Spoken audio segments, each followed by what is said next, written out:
Dahil nga nag-request ang anak ko nitong nagtitrending na adobo with mango. Sige, pagbigyan natin. So, naglagay lang ako dyan ng mantika. And then, igigisa ko ng bawang sibuyas. Pagsasama-samahin ko na. Ito lang na adobo na ginagawa natin. Ganun lang siya. Siyempre, haluin natin gamit itong aking ginamit sa pagsasali ng aking chili oil. So, ito na nga pala yung aking nagawa. Flex ko lang. Kung mag-isa, hahalo ko na itong aking pork na pinakuluan ko na din naman to. Ilaga ko muna. Ganun din ba kayo? Bago magluto ng pork, ay inyo muna itong pinapakuluan. So, nilagay ko ito sa rep kasi kahapon ko pa to niluto o pinakuluan. Ayan, igisa-gisa lang natin siya. Pagkatapos ko mag-isa, ay maglalagay naman ako ng suka. Dalawa ko lalagyan ng aking mga condiments, liquid seasoning.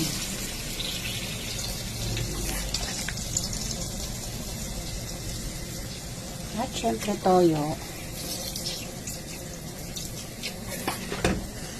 Para maglasang adobo talaga. Syempre, oyster sauce. Syempre, lalagyan natin ng umami. Tak, tak, tak. At kaunting patis.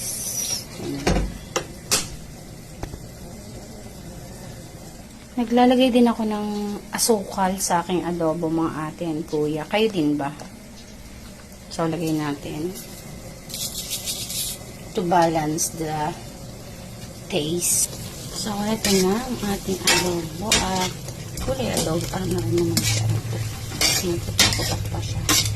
At this time, kapag kaganito na siya, pwede na natin ilagay yung mangga. So, ilagay na natin guys. Ayan, ang ating mangga. Dahil isang kilo yan, isang kilo din yung mangga nilagay. Hindi ko lang sinama yung bato. So, sinupulin natin yan.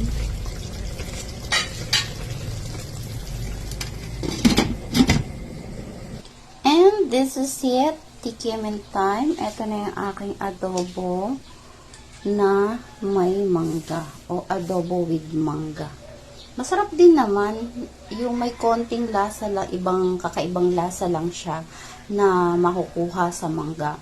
Pero syempre, lasang adobo pa rin. Kasi nga, adobong mangga ito, diba mga ate and kuya? But, masarap talaga siya. So, yun lang. Thank you for watching. Hope you like it. And bye-bye!